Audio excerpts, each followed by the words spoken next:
Welcome to this Zentangle Quickie. My name is Heather Hartwick Gladden. I'm a certified Zentangle teacher, and today we're going to take a look at the tangle Triticum from CZT Yasmina Leiva. Hope I pronounced all of that all right. Oh, so this is a neat one, and I wish I had seen it earlier for my autumn tangles class, but we'll show it next year in there. It's a neat tangle, a nice one to add to our organics. So starts off with a couple straight. Oh no, I take that back. A couple of lines. They don't have to be straight, because I'm not going to draw them straight on purpose. All right, and they can kind of stay like that at the end. That's how Yasmina has it. And then I kept playing around with this, trying to figure out, is this an S shape or a C shape? I'm going with more of the C shape, and then I suppose you could put a little flare on the end if you wanted to. So coming from the base here, just a C shape. And we'll do, up to you. We'll do the other one here too. And I mean, you can work both sides if you want. And if your stuff doesn't match up, it's all good. But it's almost like a seed shape, but we're kind of cutting it off. We're not necessarily hollowing it, but I think you see. Okay, the next challenge that I had was like, all right, now how to stack them up. There's another, I don't remember. There's a couple, seems like tangles similar to this from Zentangle, but was harder. At least for me. I'm trying to, and so that's probably why I can't remember the name. Okay, so from this C shape, do another little one. So like this is kind of tucked behind. And you just continue that up as far as you want to go. I'm attempting, well, I guess it's sort of, they're getting smaller as I go up.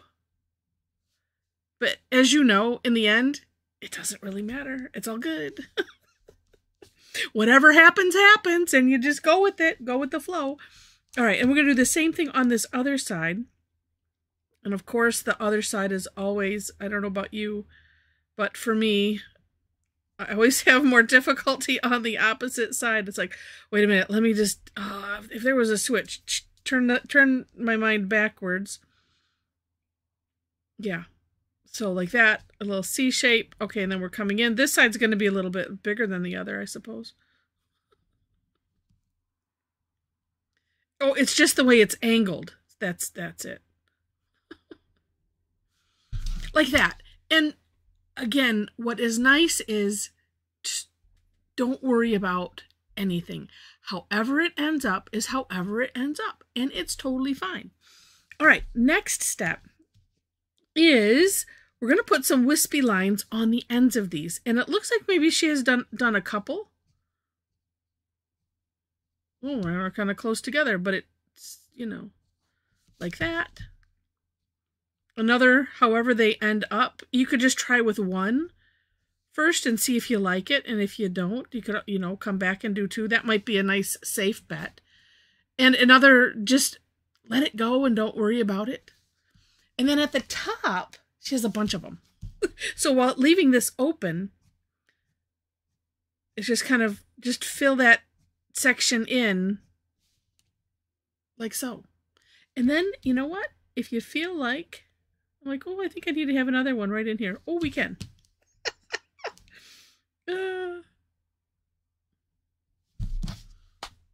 Like that. And that is it. Except for to play and shade. Now, the play part on this, one thing I decided to do, and let's see.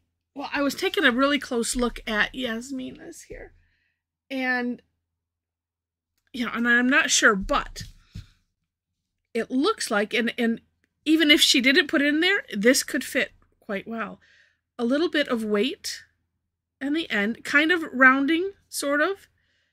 But just a little bit of weight in the these little corners. And you could do it on the tips also.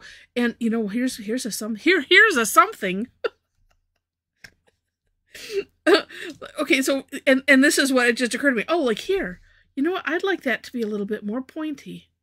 Oh, well, you know what? If we add a little bit of weight to the end, then you can course correct and shape it a little bit however you might like.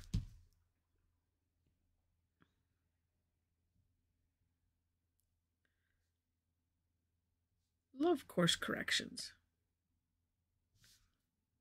Oh, so look at that. Oh my gosh. You know what? I'm going to add a little bit of weight just down here. Okay. That made me feel better. All right. Now, couple other thoughts.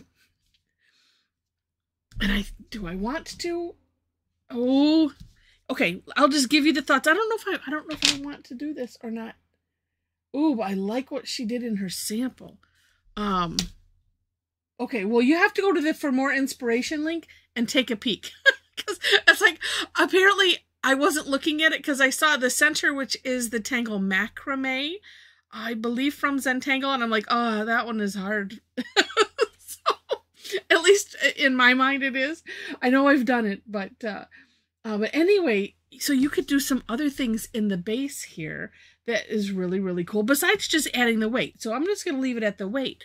But if you wanted to, okay, I'm going to do it maybe just here, some hatching. And that, you know, it's similar to these wispy lines here, but I'm just going to very carefully just put a few coming out from that stem. I didn't do it in my version of the step out, but I'm also going to shade it. Because you could do both ends if you want to. And shade it on top of it, or not. Up to you. But I'm going to just put a little graphite on the end. Oh, and I just had another something else thought. We'll see. I don't want to have we don't want to have the graphite remorse. The thing that I'm seeing is, you know, this is kind of tucked under here, this under here. You could, and maybe I can just with the Tortillion, you know, put a little graphite there. Like I said, because this is small, it doesn't leave me too much room. But maybe just enough. We'll see.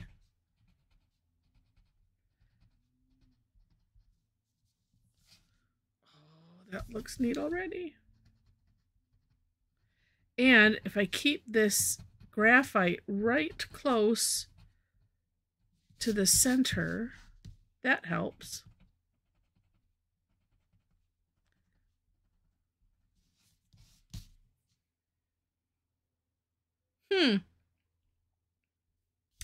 Well, I think I kind of like it the way it is. And like I said, if I put a little graphite here, well, okay, like I just almost did. Well, with what's left on my Tortillion, just a little bit. And then, you know, ooh, here's a thought. If it's right here handy, and it won't be because because I just thought of it and I went, oh, you know, that. Well, could use the colorless blender in there. Here you are, hiding. And let's take off any color. So with what's just there,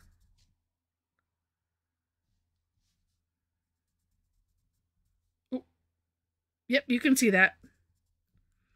It probably would have helped for me to sharpen it so I had a nice fine point. But I'm kind of, like I said, I'm kind of taking the graphite that's there already. The colorless blender is absolutely amazing for graphite, and who knew? Thank you, Rosemary, for telling me about that. But it can, especially if you sharpen it, you can get it into the, you know, a little teeny area and get the effect that you might want without adding a bunch of graphite. So it's, again, well, it's the colorless blender from Prismacolor. You can't see because I've sharpened it. Anyway, really handy. I know that they sell them in a 2-pack. If you go to the description section, go below the links to the step outs, find my link tree. That's the next link. Click on that, and then scroll down. I think you have to scroll down just a little bit, or I have some shopping links, and there I have my Amazon enabler store. And if you click on, I think I have it on the pencils link, colored pencils link. I have a bunch of lists there of things that I use, that we've used in other classes. And then, you know, some lists of just really cool things. Anytime I come across something like, oh, that's neat, and I find a list to add it on. Still working on it, but yeah, so they're there, I do believe. And I'm going to double check. So, no, I'm pretty sure that they're there. What a neat tangle. Oh, but wait, I must add. We have to add this little ground. There we go. All right. Single solitary Triticum. All right, I hope that you have enjoyed this, and if you have, please click on the like button, and if you liked it enough to see more, would love to have you be a subscriber to the channel. I've already mentioned the description section, but I also want to highlight on the link tree, you can, it has all my social media, so if you're interested in following me, great. If you would like to tangle with me and a bunch of other tangle addicts, we do that on Thursdays generally. And it's free sessions, Thursday, 11 a.m. and 7 p.m. Eastern Time. I'm here in Michigan. There are some ways to follow me there. I have Eventbrite, and if you follow my Facebook page, there you can see the classes. And I think if you follow, it'll probably give you alerts. You might have to check the settings for notifications. And then also, if you are on Facebook and would like to hang out with a bunch of Tangle addicts, we have our Tangle Addicts community group. It's so much fun. A lot of fun. The link is there. If you'd like to join us, there are 4 questions that you have to answer to gain entry. And that's it. So, and I mean, everything on there is self-explanatory. I just like to highlight a few things. All right, so with that, thank you so much for watching, and I wish you happy tangling.